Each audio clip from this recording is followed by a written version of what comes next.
Assalamualaikum warahmatullahi wabarakatuh. Para sahabat-sahabatku semua sekalian, para sedulurku, semoga selalu senantiasa dalam lindungan Allah Subhanahu wa Ta'ala. Semoga selalu senantiasa dalam lindungan Allah Sang Raja Manusia. Amin ya Allah ya Rabbal Alamin. Para sahabat-sahabatku, jika berkenan dimohon untuk klik subscribe di bawah ini. Terima kasih banyak para sahabat-sahabatku, terima kasih banyak para sedulurku telah mensupport dan mendukung perkembangan channel saya. Para sahabat-sahabatku, pada video kali ini adalah melanjutkan ulasan video sebelumnya, yaitu tentang kisah ajaib dan karomah dari Kiai Haji Zain Abdus Somad atau dikenal dengan sebutan Aang Gelar atau Mamak Gelar. Karomah yang pertama, dites ilmu kesaktian oleh Jawara Banten. Kisah ini dikisahkan oleh Kiai Haji Abdus Salam bahwa sekitar pada tahun 1980 ada seorang jawara dan tokoh sakti mandraguna yang terkemuka dari daerah Banten yang bernama Haji Mahmud. Ia suka mendatangi orang-orang yang dianggap sakti dalam rangka mengetes ilmu kesaktiannya. Namun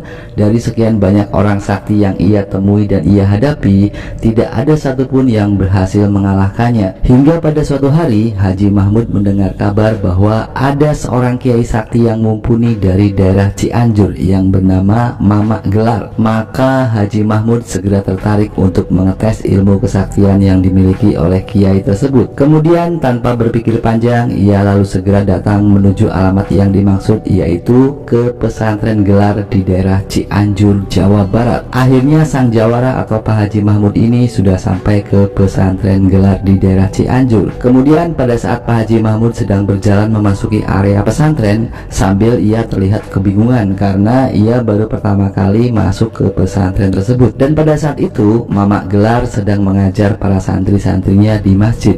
Namun anehnya Mamak Gelar sudah mengetahui kedatangan tamunya ini. Bahkan beliau bukan hanya tahu ada tamu yang datang, tetapi beliau juga mengetahui nama tamu yang datang tersebut. Kemudian dari dalam masjid Mamak Gelar lalu berkata, "Sini Pak Haji Mahmud, saya di sini di dalam masjid."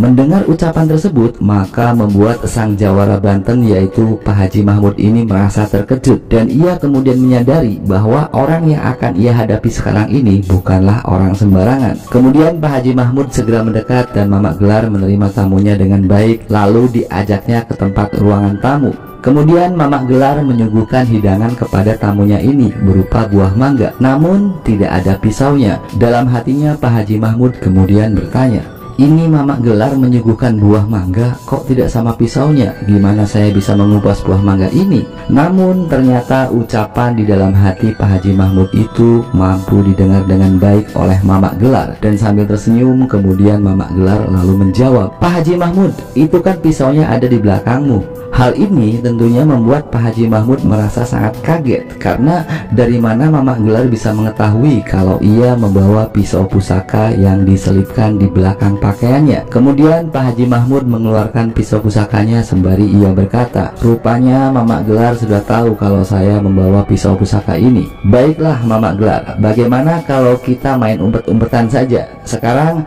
coba Mamak Gelar merem, pejamkan matamu." Lalu Mamak Gelar segera memejamkan matanya. Di saat Mamak Gelar memejamkan matanya, lalu Pak Haji Mahmud segera mengeluarkan ilmu kesaktiannya berupa ilmu halimunan. Dan secara ajaib ia kemudian bisa mengecil dan bersembunyi di dalam sebuah kendi. Kemudian saat Mamak Gelar membuka matanya, maka Pak Haji Mahmud sang jawara ini sudah tidak ada di depan pandangan matanya karena sedang bersembunyi di dalam kendi. Lalu Mamak Gelar tersenyum dan segera menutup kendi tersebut. Tiba-tiba saja ilmu yang dimiliki oleh sang jawara Banten ini seolah-olah tidak berfungsi. Ia tidak bisa keluar dari dalam kendi tersebut. Kendati Pak Haji Mahmud sudah mengerahkan segenap ilmu kesaktiannya untuk keluar dari dalam kendi tersebut, namun usahanya ternyata sia-sia. Ia tetap terjebak di dalam kendi tersebut dan tidak bisa keluar. Maka Pak Haji Mahmud kemudian berteriak, "Ampun, ampun Mamak Gelar, saya tidak bisa keluar dari kendi ini."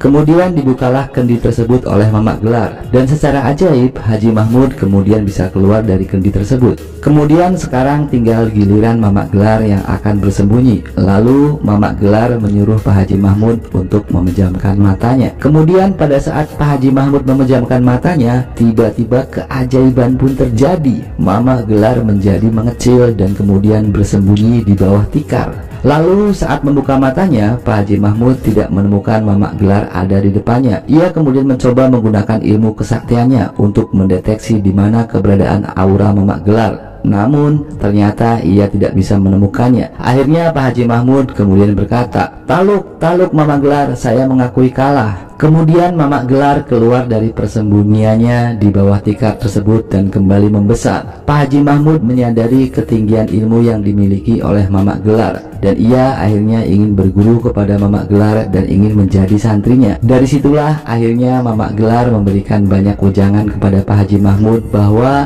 ilmu tertinggi itu hakikatnya milik Allah Subhanahu wa Ta'ala. La haula wala quwata illa billahil aliyil azim. Tidak ada daya dan upaya melainkan atas kehendak Allah Subhanahu wa Ta'ala, dan tidak ada kekuatan yang bisa melebihi kekuatan dari Allah Subhanahu wa Ta'ala. Dan yang namanya ilmu itu tidak akan ada manfaatnya jika hanya untuk dipamerkan kepada orang lain, tetapi ilmu itu akan bermanfaat jika digunakan untuk membantu orang lain dan juga jika digunakan untuk melindungi mereka yang lemah. Akhirnya pada saat itu Pak Haji Mahmud kemudian bertobat dan tidak lagi suka memamerkan ilmunya dan tidak lagi suka menantang orang lain untuk beradu ilmu kesaktian. Karomah yang kedua, terbang ke Gunung Kawi. Kisah ini diceritakan oleh Uwak Haji Junaidi yang merupakan salah satu murid dari Mamak Gelar dari daerah Cianjur Selatan. Kejadian aneh ini berkisar pada tahun 1973. Pada suatu hari Uwak Haji Junaidi diajak oleh Mamak Gelar ke suatu tempat. Mamak Gelar kemudian berkata, "Uwak Junaidi, saya ingin mengajakmu ke suatu tempat.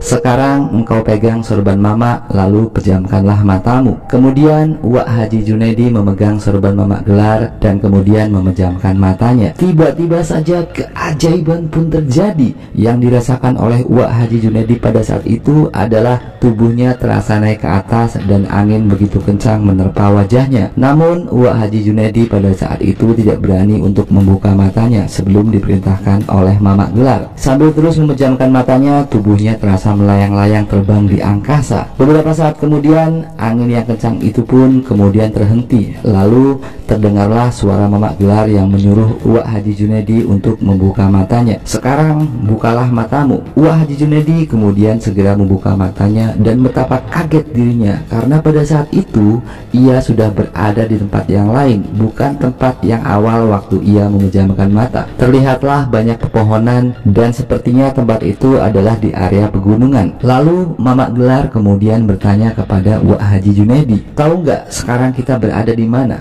Lalu sembari kebingungan, Uwak Haji Junaidi kemudian menjawab, "Tidak tahu, Mak. Tempat ini terlihat begitu asing. Saya belum pernah ke tempat ini. Memang kita sekarang berada di mana, Mak?" tanya Uwak Haji Junaidi. Lalu Mamak Gelar kemudian menjawab, "Kita sekarang berada di puncak Gunung Ciremai, tempat makbarohnya Putra Dalem Cikadung." Belum juga merasa reda Uwak Haji Junaidi dari rasa keheranannya, kemudian Mamak Gelar berkata lagi, "Hayo kita ziarah dulu." Lalu mereka berdua kemudian berziarah ke makbaroh tersebut. Setelah selesai berziarah, kemudian Mamak Gelar berkata lagi, "Wak, sekarang pegang lagi sorban Mama, lalu pejamkanlah matamu." Tanpa banyak bertanya, kemudian Uwak Haji Junaidi segera memegang sorban Mamak Gelar, lalu ia kemudian memejamkan matanya. Tiba-tiba saja ia merasakan tubuhnya melayang-layang ke angkasa dan hembusan angin yang begitu kencang menerpa wajahnya. Uwak Haji Junaidi merasa tubuhnya melayang-layang di udara menuju ke suatu tempat. Sesampainya di tempat tersebut, angin kencang yang ia rasakan tadi sudah menghilang. Lalu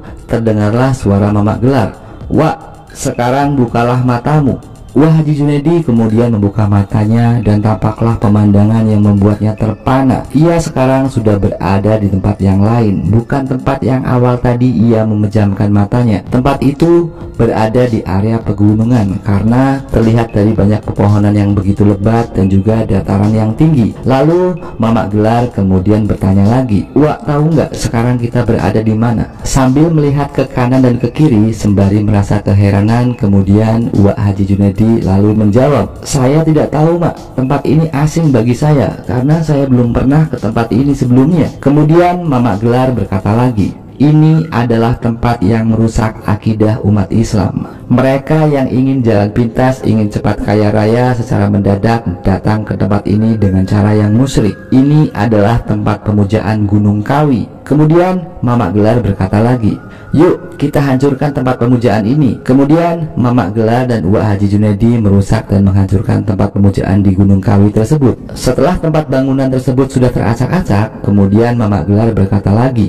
"Mulai sekarang tempat pemujaan ini tidak seistimewa dulu lagi, karena tidak semua orang yang meminta ke tempat ini bisa terkabul." Mungkin ucapan yang dimaksud oleh Mamak Gelar ini adalah beliau sudah menutup aura tempat pesugihan tersebut, sehingga bagi orang yang datang dan memuja ke tempat tersebut sudah tidak lagi manjur seperti dulu lagi. Setelah itu kemudian Mamak Gelar berkata lagi, "Wak, hayu sekarang kita berangkat lagi."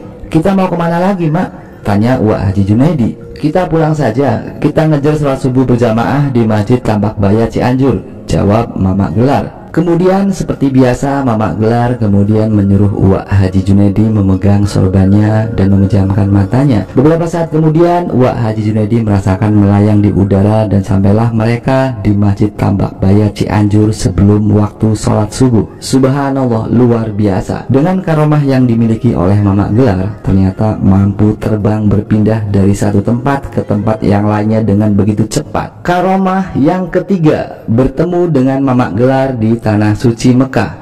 Dikisahkan dari beberapa sumber yang terpercaya, yaitu sekitar tahun 1970 ada dua orang kiai yang pergi berhaji ke Tanah Suci Mekah. Pada saat itu mereka pergi berhaji dengan waktu yang berbeda, dan ketika mereka sedang menjalankan ibadah tawaf, maka mereka bertemu dengan Mamak Gelar yang juga sedang menjalankan ibadah tawaf di Tanah Suci Mekah. Mereka kemudian sempat berbincang-bincang dengan Mamak Gelar dan memastikan bahwa itu adalah Mamak Gelar yang mereka kenal. Padahal pada saat itu Mamak Gelar tidak berangkat berhaji ke Tanah Suci Mekah. Sepulangnya menunaikan ibadah haji, kedua kiai tersebut kemudian pulang kembali ke tanah air. Lalu mereka berkunjung ke rumah Mamak Gelar di Cianjur sembari menceritakan pengalamannya bertemu dengan Mamak Gelar di Tanah Suci Mekah. Hal ini mungkin masih menjadi sebuah misteri atau tanda tanya besar, namun benar-benar nyata, karena sesuatu yang tidak mungkin bagi akal sehat manusia namun menjadi mungkin bagi kehendak Tuhan yang maha berkuasa. Jika Gusti Allah Subhanahu wa Ta'ala sudah berkehendak kun fayakun, maka niscaya pasti akan terjadi,